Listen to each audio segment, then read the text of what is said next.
Welcome, everybody, to Inside Boxing Daily on the Grueling Truth Sports Network. I'm your host for Inside Boxing Daily, Mike Goodpaster. Right now, I'd like to welcome in my co-host, Hamed Zaman. How you doing, Hamed? I'm good, Mike. It's good to be back talking boxing. It was a pretty good show yesterday, and I think we got some interesting topics to talk today as well. Yeah, we had some really interesting topics if you are Bob Arum. Um, not good news for Bob Arum, of course, a couple days ago. He lost the purse bid for Teofimo Lopez. How do you think this affects everything from here on out? I mean, he's getting over $6 million. Arum didn't even bid half of that. I think I heard Michael Montero and a couple of other people talk about this. This could be maybe Aram and Top Rank playing the long term goal, because this is a fight that I don't think they wanted to lose money on. Although I don't think he's happy, so it looks like Lopez is not going to stick around for the long term, which Aram was probably hoping in Top Rank. And I don't think he's been happy because Triller ended up bidding, I think it was 6 million. And his bid of I think he started 2 million was outbidded by other outfits like Matchroom. So I don't think Aram is the happy guy. And I think he, at the moment, is kind of puzzled as what to do, because he could have had a superstar on his shows with Lopez, and a guy who could have become maybe a pound for not pound for I mean, you could say he's pound for a pay-per-view star down the line. He ticks all the boxes, but right now I don't know what goes on, because I seen the tweet from Lopez which he deleted, taking shots at Todd DeBuff and the rest of the guys at Top Rank, insinuating that he's pretty much done with Top Rank. So after this fight, I know Top Rank 200,000, I think, dollars out the 6 million. So a part of the pie, a slice of the pie they get, as they say. But after that, I don't think Top Rank will probably be doing much business with Lopez if. If Lopez doesn't want to work with him, I'm not sure what the litigation is, because they did have some sort of contract. But if Top Rank don't want to back him and he doesn't want to work with it, this could be one of those promotional contracts, which maybe ends up like what happened with Canelo and Golden Boy. So it's definitely a very interesting thing. I'm not sure about Triller though. What they're doing? If this is a pay-per-view fight on its own, is a tough sell. Well, it doesn't sound like they're going to have. If you remember, they did the Mike Tyson, Roy Jones boxing exhibition in November, sold over 1 million pay-per-view. But Teofimo Lopez is not Mike Tyson, and I think that's harder to sell. But I know that they said that they are going to put on a legit card with it, and they're going to have music and entertainment too, Hamed, for your money. And I mean, let's face it, right now, if we look at the pay-per-views we get, they're basically just selling you the main event. The rest of the card's crap. And, at least I got to watch Snoop Dogg during the Tyson Jones fight. I I still haven't watched that Tyson Roy Jones fight. I think I Actually, watched. Snoop Dogg is more entertaining than the fight. So, and I don't think you could call it a fight either. Well, it's a sparring session or exhibition or whatever you put it. I think I watched the first fight between Badu Jack and I can't remember his opponent, and then I think I fell asleep. That that was all I think to do with Mike Tyson and Roy Jones. Those are guys, legends in the sport. It was all to do with Mike Tyson. Let's face it, Roy Jones has never sold pay-per-view. I think Roy Jones was a good dance partner, though. If it was, I don't know, Mike Tyson against, I don't know, say someone like Antonio Tava or someone, I don't know. I don't think it would have moved. I think Roy Jones and Tyson was a fight they were linked to. They were meant to fight, or they were close to being agreed to a fight. I think in the early 2000s. So Yeah, yeah, 2003. yeah, I do agree though. Tyson was the pay per view, or the guy who brought in the majority of the pay per view. But I was gonna say that's Mike Tyson. Teofimo Lopez is not even a household pay per view star.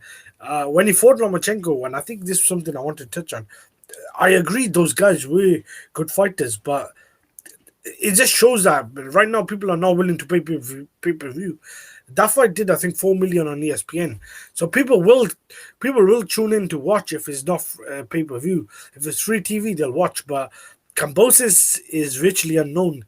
I don't even think he's that known in the UK, and he had a fight against Lee Selby. So to put this on pay-per-view on his own, I think is a tough sell. If you put it on pay-per-view and you market it right and say, I don't know, you have Mike Tyson headlining against a guy like Evander Holyfield, or you have some of those YouTubers, Jake Paul brothers, fighting, then Yeah, you but will is do. that good? Is that good for boxing though? Yeah, it may sell to pay-per-views. It may get people to watch Teofimo Lopez, but is it good that you have to have a circus act to be able to sell a boxing pay-per-view? Well, it's not good, but it's also not good as a pay-per-view because I don't think. It's better than Andrew Ruiz and Chris Arreola. I think the Andy Ruiz fight might do more. I do think Andy Ruiz is probably more known than, and Chris Arreola are more known than both these guys. I know Lopez had the big fight, but he's just getting to that bubble before he's becoming a superstar. So to put him on pay-per-view right now against an unknown fighter on a, let's call it an app, who I don't think are going to do much promotion for this fight, is a tough sell. If you put it on ESPN and it was at least a good opponent, I think maybe you could sell it because ESPN do know how to market their fights. I just don't think this is a fight that'll do well. But like I said, it depends what you do with the thing. And I agree, it's not good for boxing that we have to have these circus acts to help sell the main event. Yeah, but I will tell you this. If Tyson Holyfield's on there, even if it's the main event, Lopez is the fight before it, he'll get exposure like he has never seen before. And it could be something that could help jumpstart him. Oh, that's what I'm saying. I do think that would be the best scenario if Mike Tyson and say Evander Holyfield were to fight, or say Tyson was to fight again against someone else. I think Holyfield would probably be the best choice.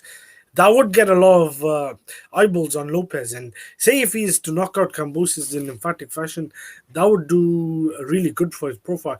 The only thing is, and this is a question a lot of people, including the fans and media, have asked: why would an app like Triller bid 6 million for a fight between Lopez and Cambosis if it's an undercard fight? I don't know. That to me is a tricky situation because if it's a fight that you're investing 6 million in just to put it on an undercard, I don't know. Is that a way of getting your money back? Maybe it is if you put Tyson on there, but then again, they could put anyone on the undercard Yeah, unless. but how about this though? If I'm looking long term and I've got a lot of money, which the guy who owns Triller does, and I put Lopez on this undercard and he's spectacular. Yeah, if Tyson Holyfield could probably, they might be able to do 2 million buys at $40 a pop. And if they do that, you got plenty of money to pay Lopez, but then maybe you've turned Lopez into a star where maybe you could get a Lopez and Garcia or a Lopez and Haney and pay him a ton of money.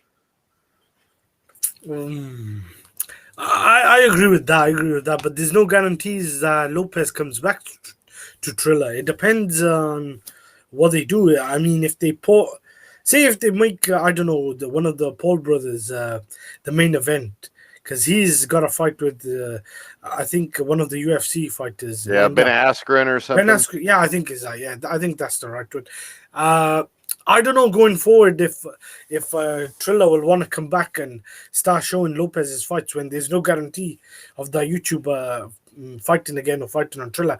If it's Mike Tyson and Roy Jones, I mean not Roy Jones, Evander Holyfield, then at least with that, whatever they do, they'll make their money back and it'll get Lopez enough exposure where they could try and take a gamble on him in the future against guys like you said, Ryan Garcia or whatever. But it depends. I don't know what the plan is at the moment. All they've said is they bid 6 million and they won the purse bids and they just got the rights to Lopez and Cambosis, which isn't, to be fair, a big fight. It's one of those fights you say that Lopez should win on paper, and we want to see what happens after that on to the next. So to put it on pay-per-view on his own, I personally think is a tough sell. It depends what they do with the card. Yeah, and the other thing about this for Bob Arum is even if Triller isn't involved in the next purse bid, Matchroom and Hearn and DAZN will bid. And DAZN was prepared to pay almost $1 million more for this fight, and they were also willing to pay $10 million to make a Charlo Demetrius Andrade fight. So, it's without question they're willing to throw the money in too. So I think Top Rank's got some major issues when it comes to Lopez, and even Lopez has said that he's ready to get away from him. I know one thing for sure is that Top Rank are losing money because, or they've lost money because Bob was not happy with Crawford and his opponents. I think he overpaid Cal Brook an extra million because I think Brook and Crawford when they fought, Brook got 2 million, which I think he wasn't happy because he didn't get the money back because that fight wasn't what was it, on pay per view or Sky Sports in the UK. It was on an unknown channel, but I think it's Premier Sports. So he's obviously not happy with losing money, and he's also it looks like losing some of his fighters. Crawford's coming towards the end of his deal. If Crawford doesn't sign, then he'll have lost Crawford, which I think may be the best for Crawford at this moment. If Lopez goes on to sign with Matchroom or I don't know, stay with Triller or whoever, or becomes a free agent, then he's also lost Lopez. That's two basically stars. And Lomachenko, let's be real, he is a very good fighter. I do think he's coming towards the end of his career. I'm not sure how many fights he's got left. So when you look at it, you got Tyson Fury on his own.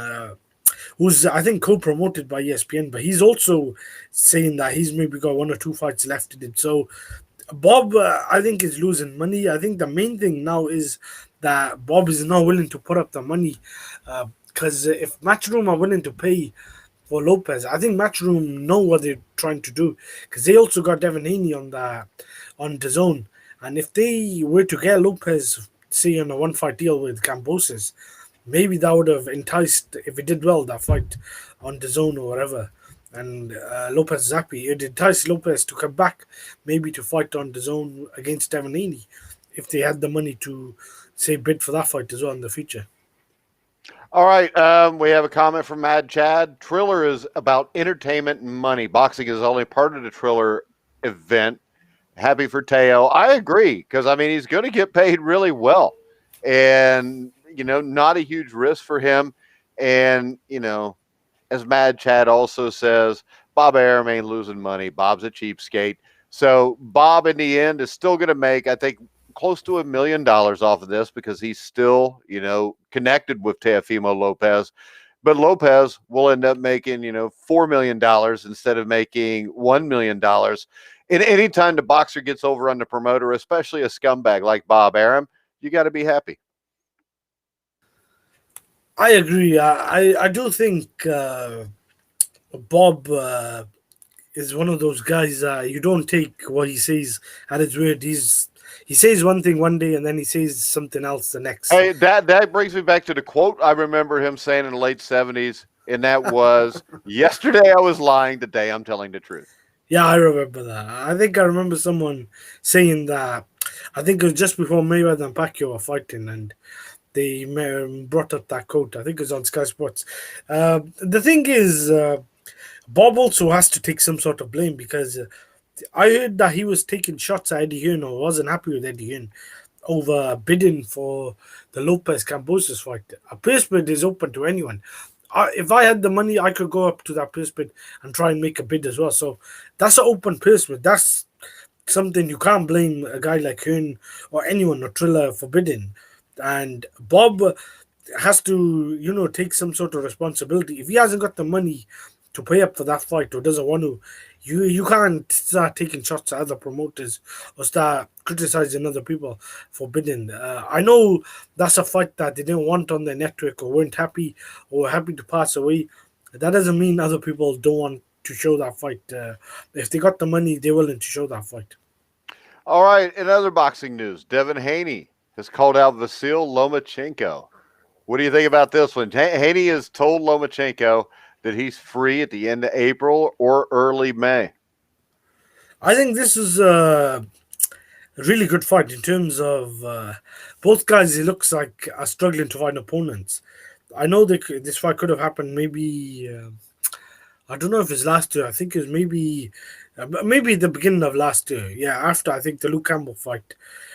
The thing though with this is I just got a feeling that Devin Haney will end up either pricing himself out or will walk away. I personally think he hasn't got many options. He can't seem to find guys like Ryan Garcia, Tank Davis, or Lopez, to get in the ring. I'm not sure why he doesn't just make the fight. I know Lomachenko wants the fight.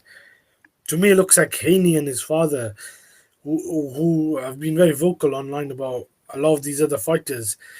It seemed like they don't want to make that fight now because they see it as a bigger risk than it was before without the reward. They think they see well in a way I get that because Lomachenko has lost all those belts he did have, but I mean right now I don't know, is losing to Lomachenko any better than losing to a guy like Ryan Garcia or Gervonta Davis? Yeah, Probably. probably because we don't really know how good Ryan Garcia or Gervonta Davis is.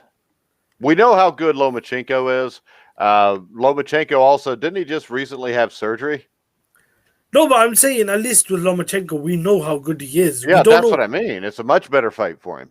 Oh, that's what I'm trying to say. I think it's probably better to lose or get tested by a guy like Lomachenko. We don't know if anyone else is good enough to beat Lomachenko at lightweight outside Teofimo Lopez. And I personally think that was Lomachenko fighting a very bad fight for 7, 8 rounds.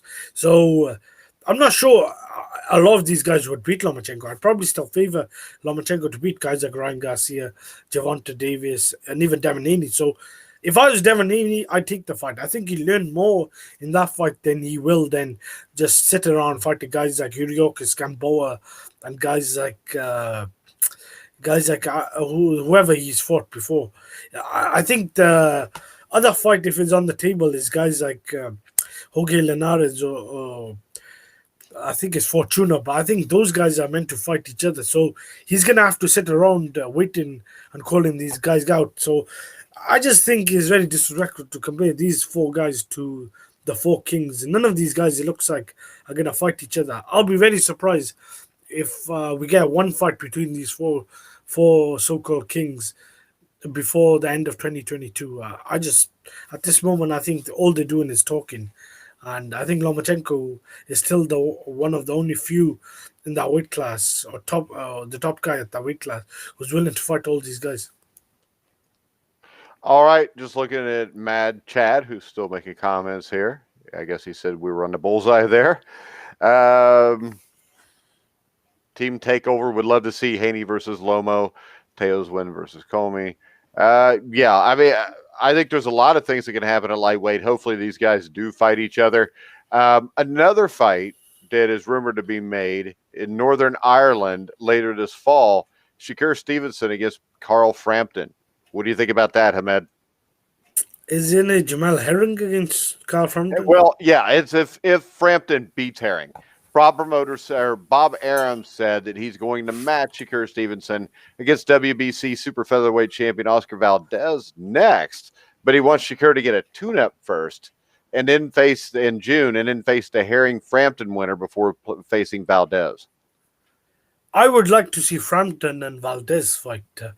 I'm not sure if that's gonna happen. I'm not sure about Shakur Stevenson. I've seen him fight, but to me, it's been a lot of these fights where he looks really good, maybe too good for his own good, or the opponents have just not been that good, and I've kind of been bored in a lot of his fights. He does look like a future star. If he's to fight a guy like Carl Frampton, I think that's a good fight for him. I just personally, style-wise, I would rather like to see Frampton and Valdez fight, although I don't think that's going to happen then at this rate, because if Frampton is going to fight Shakur Stevenson, I think a lot of people would favor Stevenson at this stage. But that's an interesting fight. It just depends what happens between Frampton and Herring, because that's a fight I'm pretty sure has been pulled or postponed about 2 or 3 times right now. So it depends what happens in that fight. Hey, and Austin Trout called out Adrian Brunner. Yeah, I seen that. I'm not sure about how that would work. I don't even know if Trout could make welterweight, and at the same time, I don't know if Trout is even still fighting. I can't remember the last time Trout has had a fight. Yeah, it's been in probably a year and a half, 2 years. Not 100% sure, I but think he might have lost to Charlo the last time I heard of him. I was gonna say, I think that was it. yeah, I was gonna say the other thing regarding Valdez is I've heard guys like Santa Cruz calling him out. I don't know why anyone would want to see fights like that now. Santa Cruz and Valdez would have been a fight maybe good before he got knocked out by Gervonta Davis. Right now, I wouldn't mind seeing Gervonta Davis and maybe Oscar Valdez fight. They are both, I believe, lightweight. So Yeah, but I don't think Gervonta Davis is going to take a risk like that. He's from the money school. yeah, I agree. I agree. No, actually, Valdez is at 130. Yeah, and Gervonta Davis looks like he's fluctuating between those weight classes. But his last fight was also at 130. Um, I think that would be a good fight to happen. I just don't. I think a lot of these guys think they're pay per view stars, and I think this. Do you think this is a major problem in boxing? Because now that Teofimo Lopez is fighting also on pay per view, and you got Gervonta Davis doing his own pay per view with Santa Cruz, and looks like they're going to do another one with Gary Russell. Do you think is it premature when all these guys are going on pay per view, or do you think pay per view in a whole is just a bad idea? It's all premature. I don't think pay per view is a bad idea if Evander Holyfield's fighting George Foreman. You know, if Muhammad Ali was fighting Joe Frazier today, pay per view would be fine. I mean, I'll pay $50, $60, even $80 if it's a fight I really want to see. The problem is they don't give us fights we really want to see on pay per view. That's why pay per view is useless. I mean, Andy Ruiz is not a pay per view fighter. You know, I mean, for that, Teofimo Lopez isn't a pay per view fighter unless you're putting him up against one of the other stud lightweights. And then he's probably still, I mean, how many lightweights have been pay per view sells? Oscar De La Hoya really didn't blow up to what? The first Shane Mosley fight? Chavez, maybe. But I don't remember too many Chavez lightweight fights being on pay per view that sold real well either. So I think you have a divide here once you're under 140 pounds. Not many guys are a Manny Pacquiao that can sell no matter what weight they are. I agree. I agree. I'm just saying I don't know what a pay per view fighter now is. I think that, but it's lost. The model has lost his. How do I put it? The model basically has lost his. Now everyone is fighting on pay per view. So, Yeah, but how about this? The model is lost because pay per view fights right now are Tyson Fury, Anthony Joshua. What else we got? Spence, Crawford. The problem is this: the fights that could be pay per view fights and do good, not as good as they used to because there's a lot more going on. There's a lot more places you can spend your money and everything. But fights that could actually be pay per view worthy aren't happening anymore. And let's face it, when Evander Holyfield fought George Foreman, it's on the national news in America. It's on the national news in England. I mean, people cared. Right now, if if Teofimo Lopez fights anybody, hell, if Spence fights Crawford, it's not national news. It's still just sports news. well, that's what I'm trying to say. A lot of these guys are not built up pay per view stars. To me, someone who's pay per view is a guy like in the last era, 20 years ago, a guy like De La Hoya who built up his name, who built him maybe on the back end of other legends like Julio Cesar Chavez Jr., not Jr., Senior, sorry, Camacho, and he fought everyone. He didn't duck anyone, and to me, that's a pay per view star. A guy like Mike Tyson who built up his name, who became so big, that's a pay per view star. A guy like Manny Pacquiao in the last era. Maybe even Mayweather, you could argue, although I think Mayweather is more to do with what he was doing outside the ring. But the thing is, a lot of these guys are going now to pay per view where obviously they want to get paid. At the same time, I just don't think a lot of these guys are on that level. If you put them on free TV or premium cable and you build them up right and you make them into a superstar or pay per view star, then you got what you want. But when you put in guys like Gervonta Davis on pay per view and guys like Andy Ruiz or even Deontay Wilder, these guys are just not pay per view stars. I think in boxing right now, if you look at it, outside Pacquiao who's still fighting, who's kind of you could say active and semi-retired, I think Canelo and maybe Joshua in their own countries are the only guys you could say are household or pay per view stars. It just in boxing we don't have guys fighting the best is one thing, but we have guys who think their market value is bigger than it is. Terence Crawford fought Khan on pay per view. I mean that is, and I think Errol Spence or Mikey Garcia. That's the type of fights we've been getting. I just don't think these guys are superstars in boxing. Yeah, and you talked about Mikey Garcia, and he's probably going to fight on pay per view against Manny Pacquiao. Is this still a sell with Pacquiao on it? because I don't know if Pacquiao's that big of a sell anymore. I think if Pacquiao fights anyone, it will sell.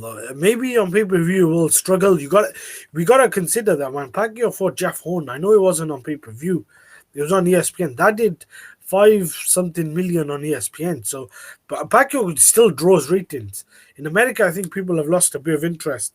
What happened with the Mayweather fight and the whole shoulder excuses? I think pay per view, excuse me, right now in America is a tough sell. It depends on who's fighting. If you get a guy like Golovkin and Canelo when they fought in How 2018, about this, that, though, Hamed? It would be a tough sell where you live too if it cost $80. yeah, that's. But Bob Arum made a good point. If it's a very good fight and it's the best fight available in boxing, like let's take Canelo and Golovkin. Both those fights are $80, but they still managed to do 1.2 million. I think the first fight and the second did a million.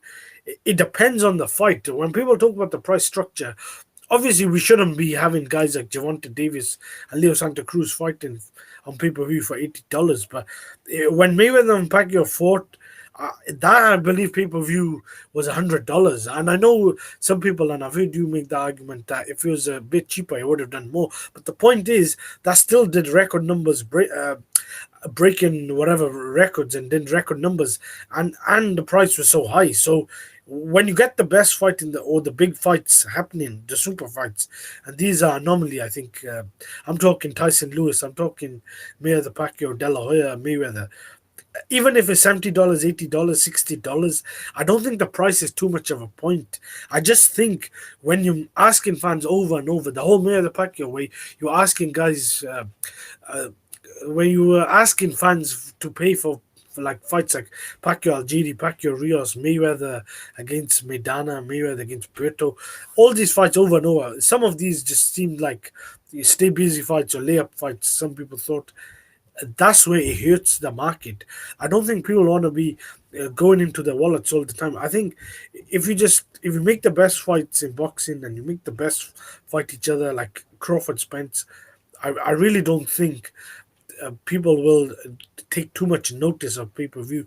With Crawford Spence, I think people are losing a bit of patience, and I don't think those guys are obviously on the level of Mayweather Pacquiao or Canelo Golovkin. But at the same time, if you market that right and you make that fight, I don't know, in the right way, instead of making all these milking these pay per views, I do think that do well. They do better, I think, than Mikey and Spence. But regarding Mikey and Pacquiao, I do think they'll sell. I don't know about pay per view. I don't think that's a fight that'll probably move the needle.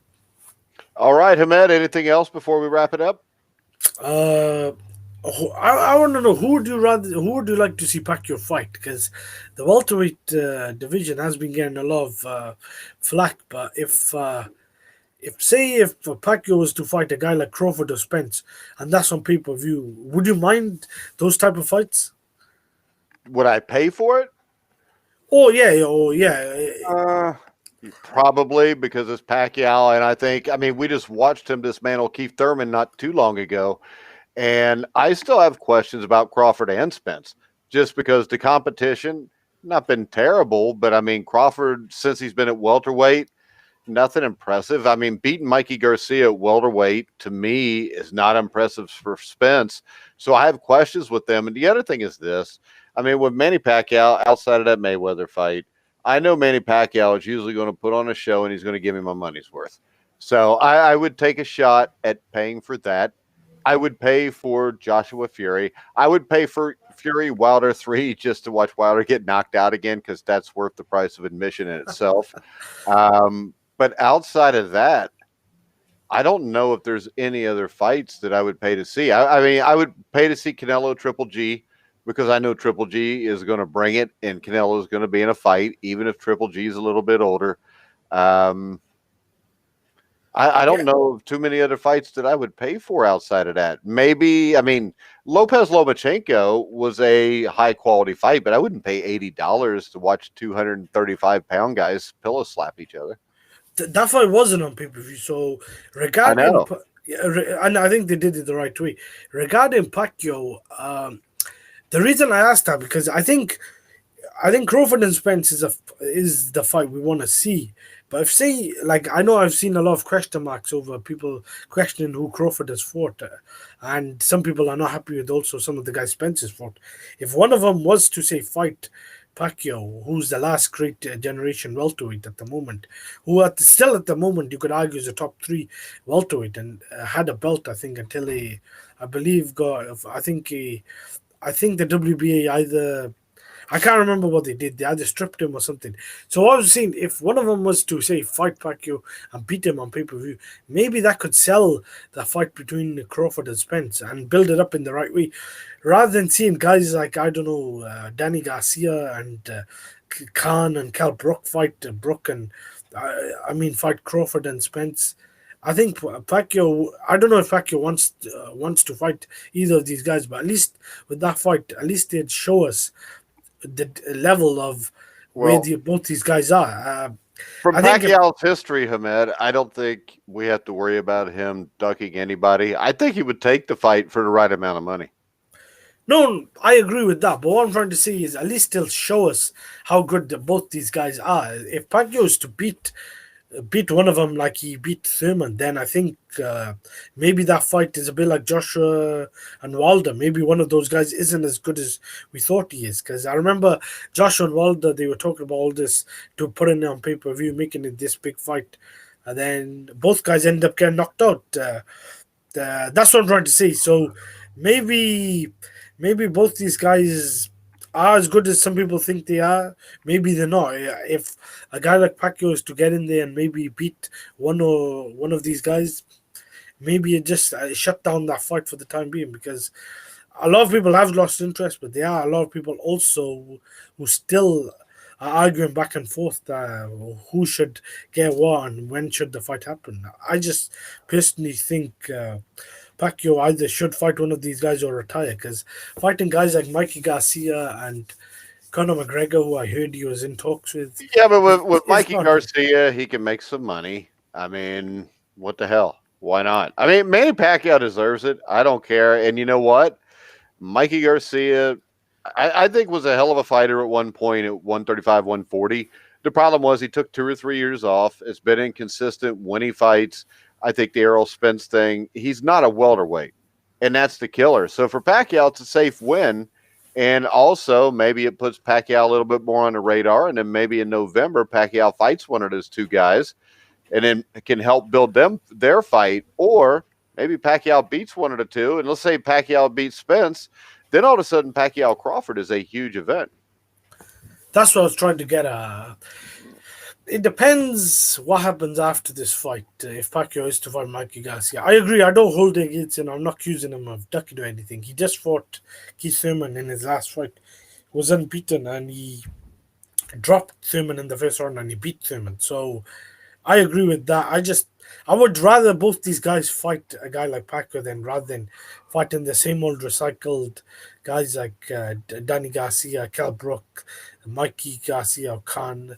Maybe if Sean Porter could fight Crawford, I wouldn't mind, but I really don't know what's going on, and I don't think we'll get to see. I think Pacquiao is the only guy who's willing to fight anyone, and he's shown he's virtually fought everyone in the around that era on weight class. Well, I think this, Matt, in the end, I doubt we ever see Crawford and Spence. I've given up. I don't think we'll see that. I think if it doesn't happen this year, then I don't think it'll ever happen. I've I've kind of given up, but I also kind of think there is an outside chance it could happen this year. And if it doesn't happen this year, then I don't think it'll ever happen. All right, guys. Tomorrow, me and Hamed will be back. We've got Tony Yoko fights on Friday. We'll do a little Tony Yoko preview. Yeah, I mean, who wouldn't want to do a Tony Yoko preview, right, Hamed? I'm not too what's the word high on the guy, but I'm also Yeah, I don't think he's that bad of a heavyweight compared to the modern heavyweights. Okay. Some of the guys coming up, I think are a lot worse than that. I think maybe there is something, but I think he needs to be fast tracked. I'm kind of familiar with the opponent. I've seen him fight down a cruiserweight, so I remember who his opponent is. But yeah, I think that's a fight that's All right. meaningful this weekend. We'll discuss that tomorrow. We'll have a little boxing news. Make sure you follow Hamed. Hamed, what's your Twitter page? At Hamid trouble underscores a man, and you could also find me on the Grueling Truth, where I'm sometimes writing the piece of Hard View. I might be writing something soon. I think Joshua Fury now is almost finalized. I think I've heard this for the third time. Frank Warren this time seeing it, so maybe I'll have a piece on that maybe in the coming weeks. All right, sounds good, Hamed. Remember, you can hear all of our shows on iHeartRadio, iTunes, TuneIn, Spreaker, Stitcher, Spotify, wherever you find podcasts, you'll find us. And live every day at 2 o'clock Eastern Time. You can find us on Facebook Live, YouTube Live. Make sure you follow our Facebook page, follow our YouTube page. And on our Facebook page, you will get 5 or 6 old-time boxing matches every day. So make sure you check that out. But for now, for Hamed, I'm Mike Goodpasture. You've been watching and listening to The Grueling Truth, where the